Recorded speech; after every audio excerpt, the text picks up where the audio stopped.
Are you ready? Yes. Okay, I'm starting. And Hello, I'm Jeff Sigler, and I'd like to welcome everyone to today's webinar. Webinars are brought to you as a membership event of Heritage Ohio. Heritage Ohio's mission is to help people save the place. The broadcast is now starting. All attendees are in listen-only mode. Oh, okay. So I'm Jeff Sigler with Heritage Ohio, and I'd like to webinars are brought to you as a membership benefit of Heritage. Heritage Ohio's mission is to help people save the places that matter, build community, and live better. And in today's presentation, we will be discussing the D5L liquor permits, and we are fortunate today to be with Justin Starlin and Sandra Hull to discuss this issue. We'll be taking questions throughout, and at the end of the presentation, we will read those questions back to our presenters, so please feel free to enter your questions anytime you want, but those will be addressed at the end of the webinar. And most issues with your software will be solved if you close the program and restart it with the initial link that was sent to you. So with that, we'll get started. So I wanted to, can you actually both introduce yourself, your position, and a little bit of background? All right. I'm Sandra Hull. I'm Executive Director of Main Street Wooster. I've been here about 28 years, so this became an issue for us because people wanted more rest of downtown, and as you all know, it's very hard to get a liquor permit, and certainly people that are holding on to liquor permits, and then some very expensive and not something that a small restaurant can do. So we're here today to talk about basically D5L and how that's done to make your downtown more amenable to hometown restaurants. Excellent. Excellent. Justin Starlin, good afternoon. President of the Worcester Area Chamber of Commerce. I've been here for 3 years, and a lot of the initiation of the D5L was a partnership with the City of Wooster and Main Street Wooster back in 2007, 8, and 9. And before coming to the Chamber, I was in development for the city, so have seen the process from me, and hopefully today's seminar will bring value to understanding the process and maybe put you in a position so that you can apply for the D5L as well. So.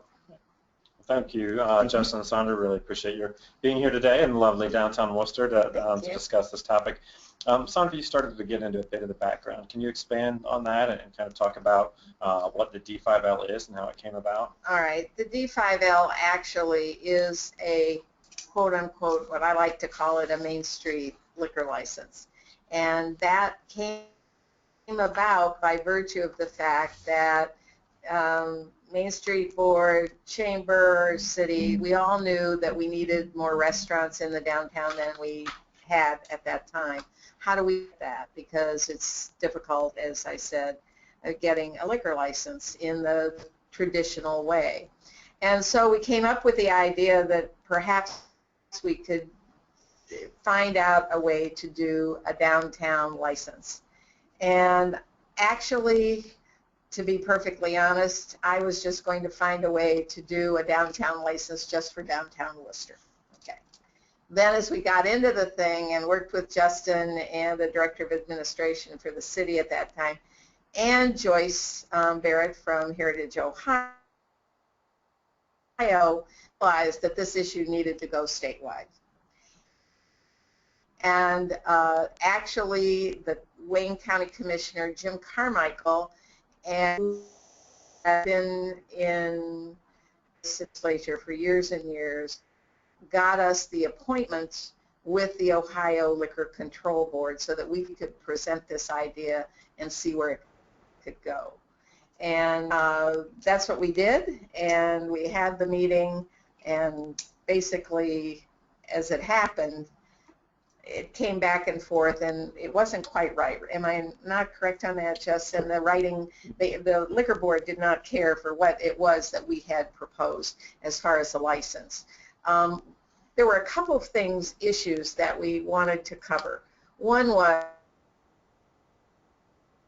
the liquor license would not cost $20,000 or $30,000 or whatever it was that people who hold those licenses can often charge for that, because a new restaurant could survive with that kind of cost as part of their overall cost to start a restaurant. So what do we do about that? The other thing was we wanted those licenses to stay in the downtown even after a restaurant or an owner of a restaurant or the business had that license. When that business was no longer there, that license had to stay in the downtown. It could not go outside the downtown. So Justin, I think, can tell you about how we set up the boundary, how we looked at that. Piggyback off what informed you at its max as far as its quota. Yeah, The community, you being watching the webinar today, if you go onto the Department of Commerce, the website, and on their resource tab, under the resource tab, county, as far as the quota of permits, you can, if your community is really faced with the, an issue of availability in terms of liquor licenses. In Worcester, we were back in 2008, and the good work of Main Street Wooster was bringing in restaurants to town, or the interest of additional restaurants. So the only thing for us to do was to try to get creative, just like Sandra talked about. And one piece that we wanted to hit on today is that if you are Cleveland, Cincinnati, Columbus, even Toledo now, those areas have entertainment districts, which allows them to bring additional liquor licenses into the area outside of the quota for the population area. And I think Dusky's another one that went after that too, okay. Justin. Yeah. Okay. So there are select communities that can we're able to do bring additional liquor licenses in. And with the support throughout the state of Ohio, how can we additionally bring on and support these efforts? That's where the D5L liquor license came about. So now that it's recognized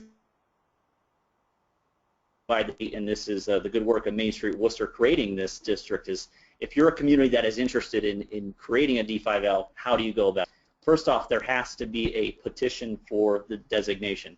And that designation needs to include a couple things. It needs to include the area in which you would consider for the D5L. So that would be that would include a packet that would have all the address numbers named and identified in aerial form, so that's very well recognized, almost like a legal description as to where those meets and bounds are going to be for your D5L. Additionally, your community must realize some kind of coordinated effort to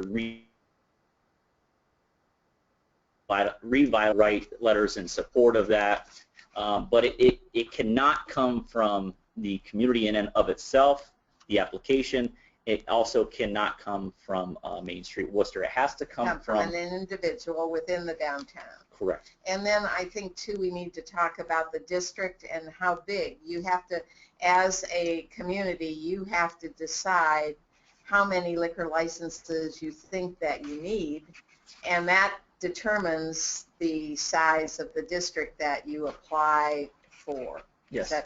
Yeah. There are restrictions as to how big your revitalization district can be. Ours, for instance, is 60 acres. So available liquor license, it's 5 per acre. Okay. Or there's 5 acres per license, so we would have up to 12. Yeah, sorry about that, Jeff. Yeah, that's a lot of liquor licenses.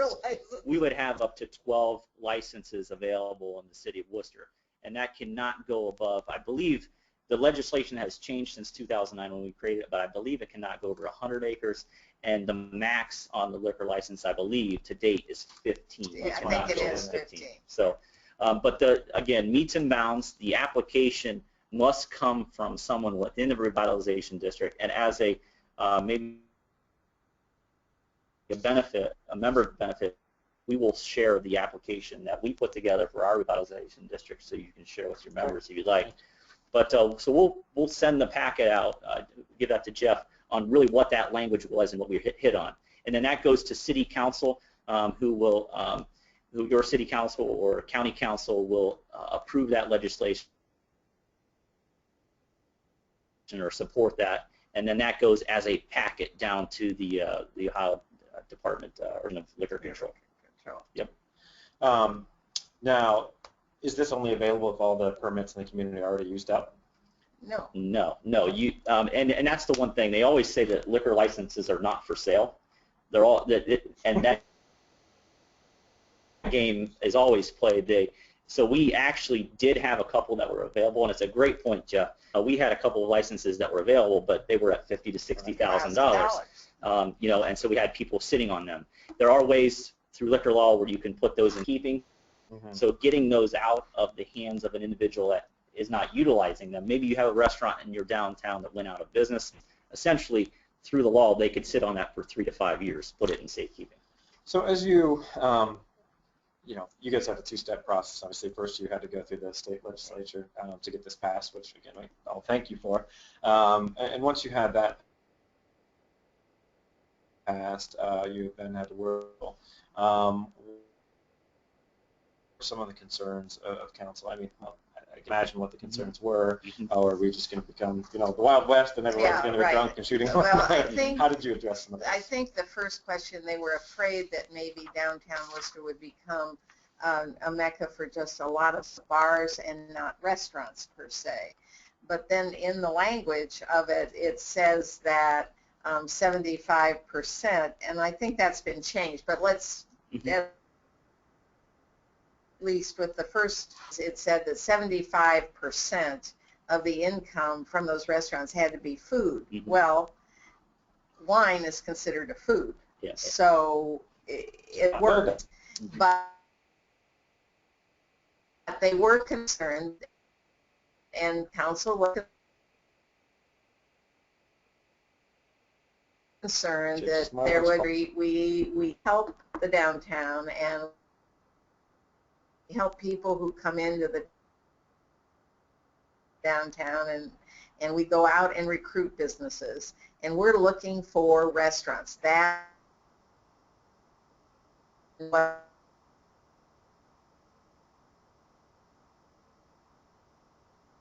and as the community to take ownership of the downtown, and that's what they wanted to see also, was restaurants, not chains, but actual restaurants, and individually owned. So we told that our deal was not to go out and just give the licenses or sell the licenses or have them apply for just bars and whatever, but that we were going for restaurants. And they believed that, and they knew that's what we were working towards. And certainly when we had about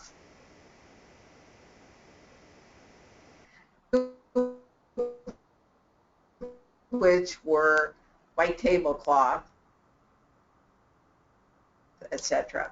And now we have 22. So and going to have another one. So it's been very successful. And maybe just to piggyback off that is to understand a very conservative community that when you initially talk about liquor licenses, and maybe your community is that way, you know, there's some red flags that go up. But we were over to come that with a lot of our redevelopment efforts, and then the first couple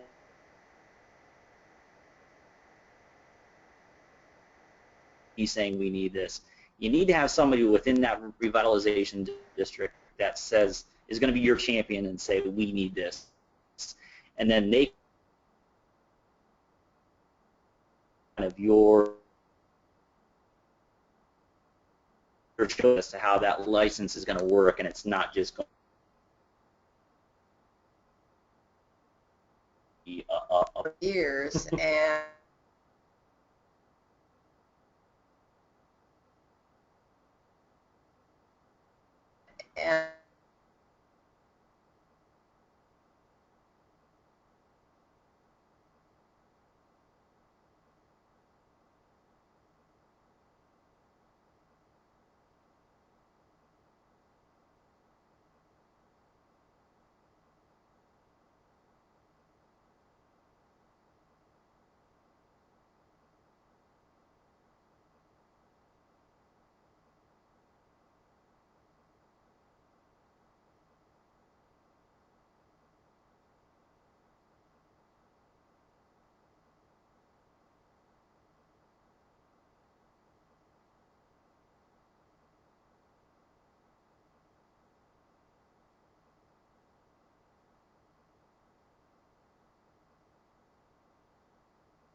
short end is 2 weeks, and it's down to the state. Long, it could be 6 to 8 weeks, a couple months. But then you send it down to your to Bruce Stevenson, who is the deputy superintendent at the liquor control, and then that should be approved and recognized within 30 days. And at that point, then you could issue those licenses, or people. Process now then. If, Yes. Well, actually, let me jump back a question. Then informing the community that this was out there, this is available. Well, we had 2 restaurants who had come in, and any purchased a regular quote-unquote liquor license in order to open their restaurant. And once we started then, this is going to be available. So then they opened another.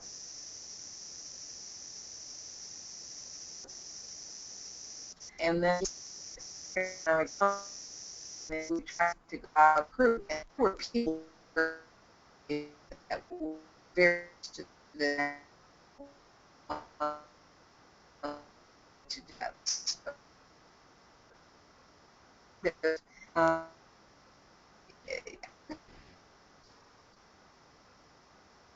In town, that has yet to get the liquor license. I think he'll probably come to get his.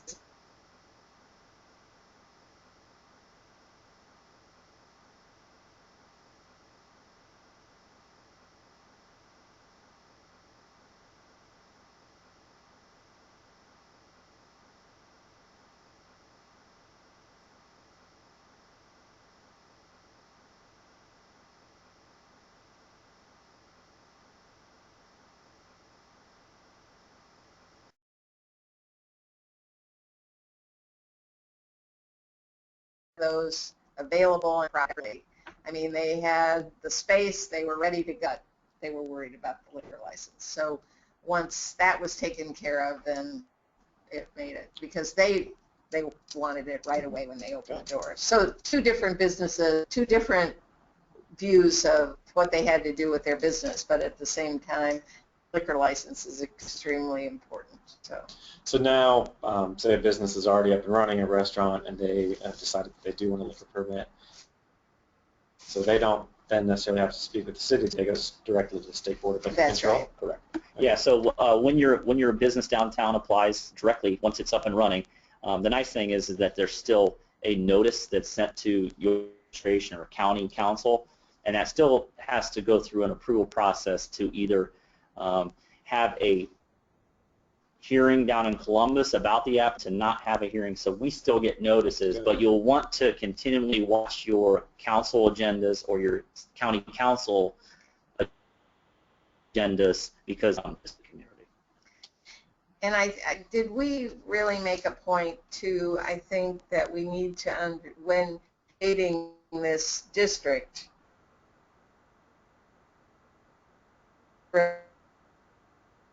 to the size of that district, anywhere from 1 to 12, or now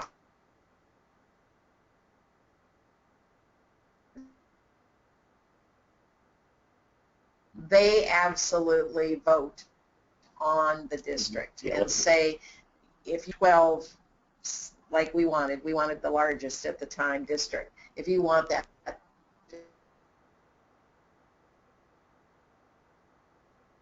Another community that we work with, that as they were going through this process, they got amount of pushback from other existing bars and restaurants, which seemed a little rich, like, no, we don't want that, because, you know, it seemed a little bit territorial. But did you run into any of that, or any city, if they go to get this, if they have existing pushback? It was about, you know, we were trying to explain it just essentially to our council, who received recently have been those individuals that are maybe going through a business transition. And what this legislation will do, if your downtown is experiencing revitalization, is it does devalue licenses. Yes. So those people who are sitting on licenses who are asking for $25,000 to $30,000, That is. all of a sudden that license literally means nothing to them. It's a couple of phone calls, some communities are not being good community partners and just the development. They're trying to essentially make a dollar through the system. And I've had those licensed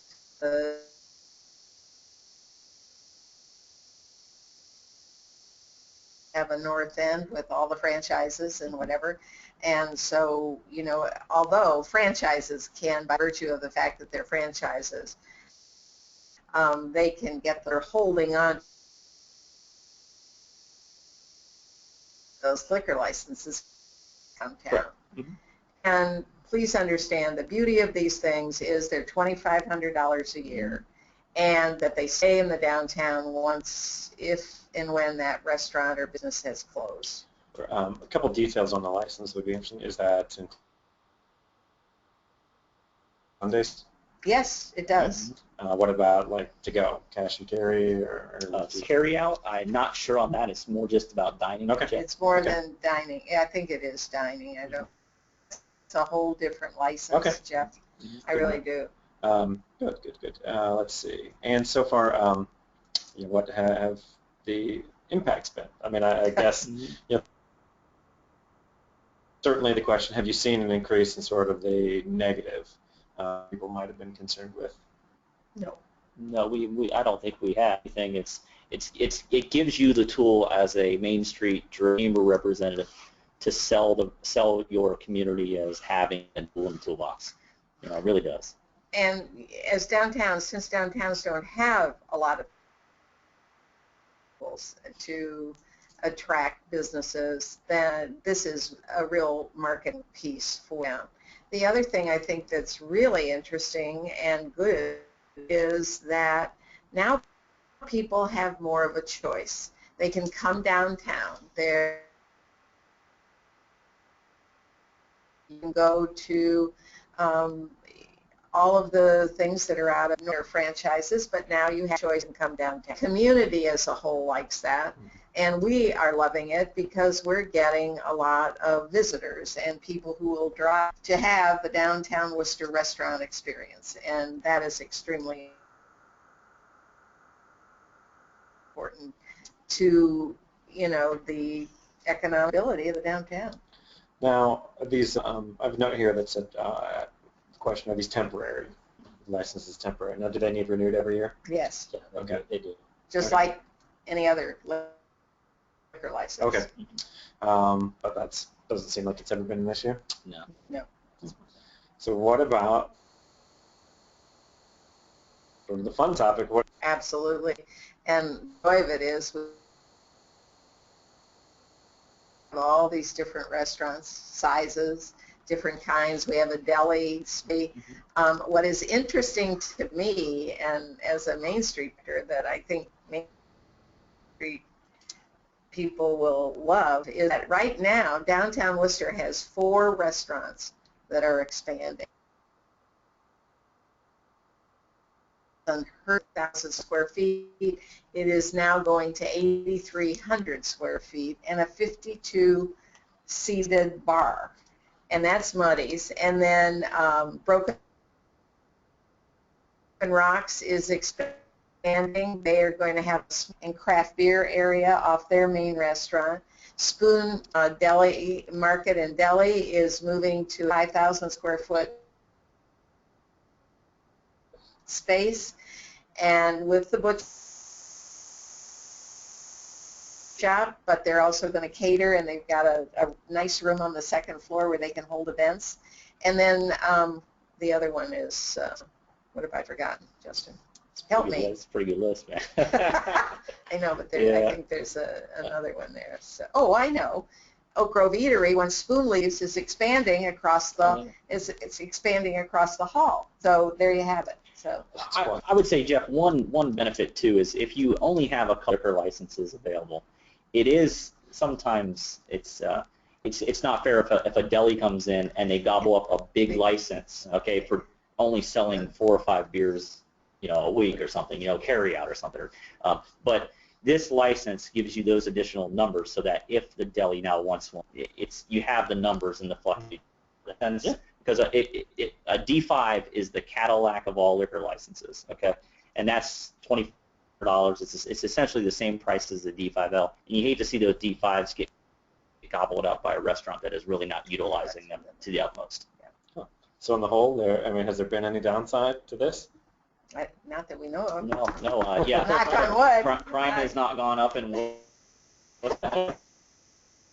things are all positive, Jeff. And additionally, from City Council's perspective, and also City Administration, even the police department, there have been no issues, which has brought more validity to the whole process as well.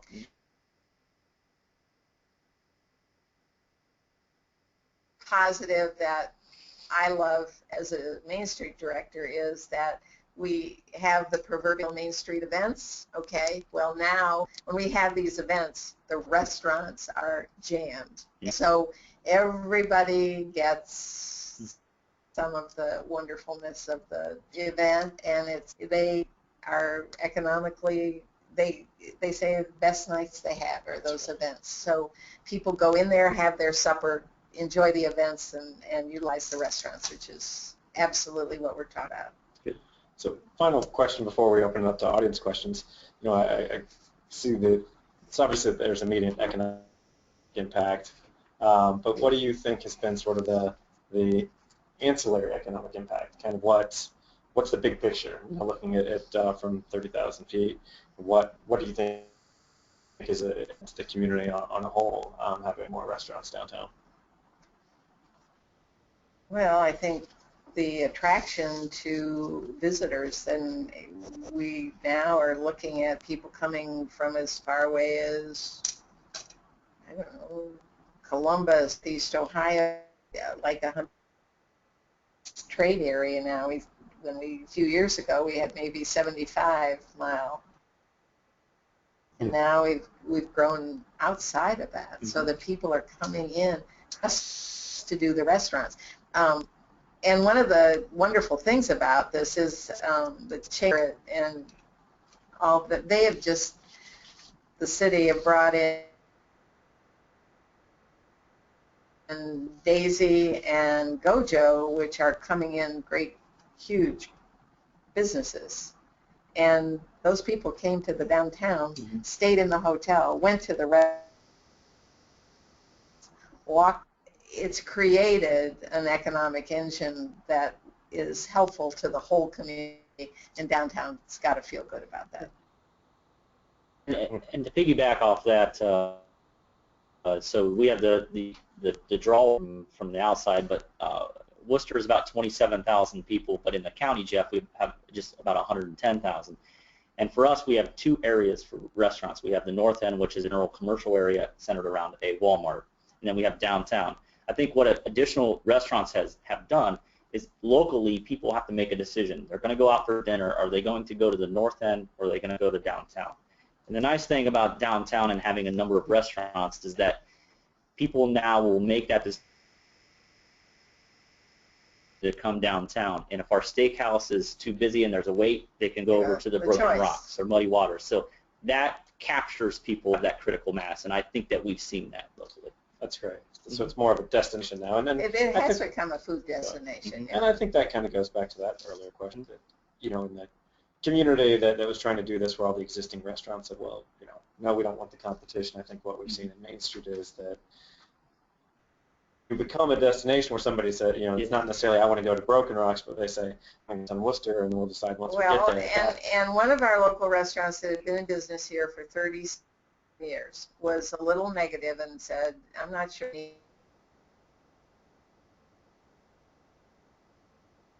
Restaurants that's been here for over 30 years. He said that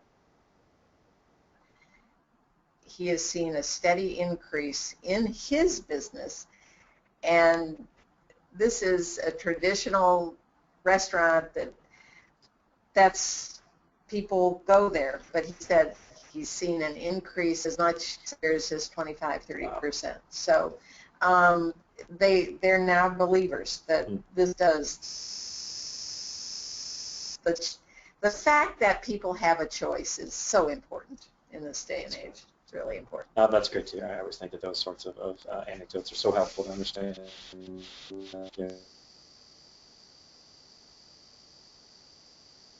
Our first question, and Kirby asks if you all can explain the math. So with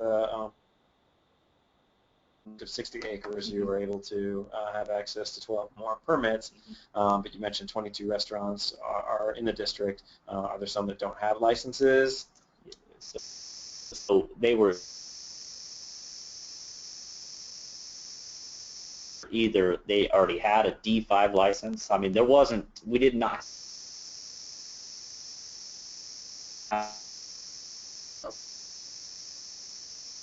Part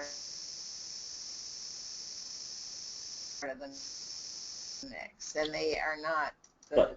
But to that, Sal, 5 or 1 per 5 acres. So, and you have 25 restaurants in line. You're only going to be able to address those 15. Okay. Okay. And so there is a short. There is a question. short. Now, are you maxed out, or do you still have more? No, we still have more available. You're using all.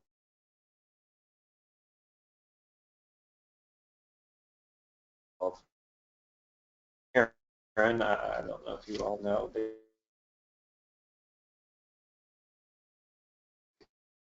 limiting this to communities of a certain population.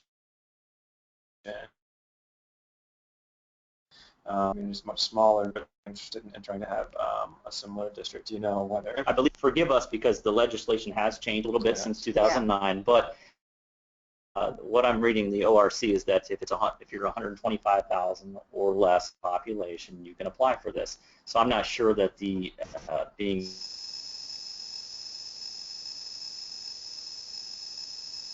And that was sort of my understanding as well, that there were population max, but I didn't know if there were any minimum requirements. No, because the others are the big districts that can get Right. these. The entertainment district is what that's called, I think. Right. And if you're over a certain population, that's how Sandusky got their licensing, because of being close to Cedar Point, I think, and all of that. Yeah, if I recall, when it was initially written, it was a little more narrow and focused, Yes. and at some point it got grew when we wide. weren't looking. Yeah. It seems. and not to brush off the question, but and if by chance this doesn't meet your needs as a community, then seriously, you should work with your state legislator to modify that just a little bit. And we'd be more than glad to show you how we address that issue as well. Good. Great question. We just got in from Jessica, and she asks, how is this tied into recruitment? How do you all go about recruiting independent restaurants? Have you, just say, hey, we have this, and everybody showed up, or did you recruit? How do you go about that? Well, actually, the latest restaurant that's coming in has 2 other restaurants. Basically, it was through word of mouth and people coming to Wooster and seeing the restaurant scene. And then they came to Main Street and said, what about us opening a restaurant here? And that's one of the recruits. I mean, we kind of just sat at home. For our community leaders to understand that the liquor licenses are available. So in this case, one of the favorite restaurants in Canton. So boy, this would be a great spot for you in Wooster. And by the way, we do have liquor licenses available. So even your community leaders start to sell that. They understand that it's important for revitalization. I think that as people go out and go different places and all, if you let this information out, then you let your board be a recruitment tool, because they go lots of places and they go to lots of restaurants and they see them and they talk about this, and they say Economic Development Committee. Justin sits on that, and as you know, every year we have a wish list, and every year there's a different kind of restaurant on there. And the last one, the one that we've tried to get for how many years, was a kind of Asian fusion restaurant in now. So it's the committee, it's Main Street, and you target the restaurant that you want at the time and use your Main Street process to go get it. I've got a bigger question on this topic because I really think it's fascinating. Worcester has a great reputation. I mean, it's one of the best downtowns in the state. It's incredible what it has for its size. And I wonder, what is it actively going out to recruit businesses that's been a success, or do you think it's the stage that you set, and because of the way the district looks, because of the real estate investment, because of other things, that businesses have been drawn here? So, like, kind of, is it actively recruiting, or has it been setting and they show up, or is it both? I think it's both. Yeah. I think it's really, I'm out and recruited businesses for long and now, but coming in, like we just opened the Mott's Oils and More open. And they are from oils, from oil and vinegars from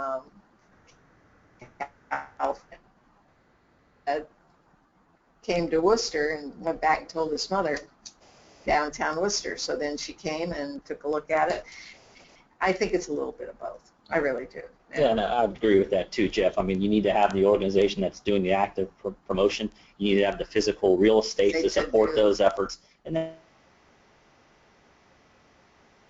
you need to. This is the D5L is not the only tool, but the tools to support. You know, it's very supportive for establishment of restaurants. Necessarily be able to isolate any one thing. No, I don't think so. Interesting.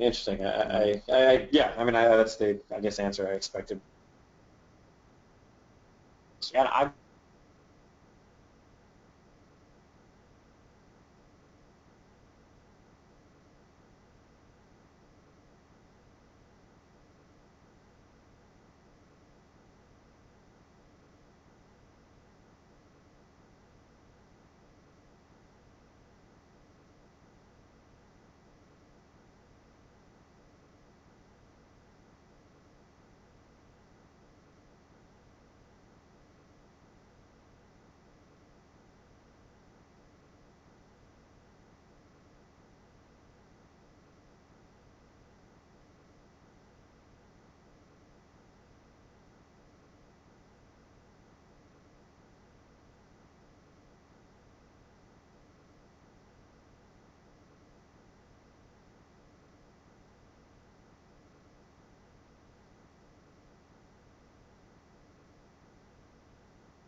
Food scene is bringing to a major point to help that happen in your downtown. So. Excellent. Any closing reminding more? It looks like we don't have any more questions. Do you have any closing thoughts on the subject? Good luck, and feel free to use Jeff and Sandra as a resource, and we do have the documentation on how we created that, and we could make that available. And actually, Jeff, we will give you that stuff so you can share with your yeah. So, okay. And have a great time and enjoy your new restaurants. Well, thank you so much, Sandra and Justin, for taking time out of your day to come and share this information. And as Justin mentioned, we have that. I'm sure that we're happy to.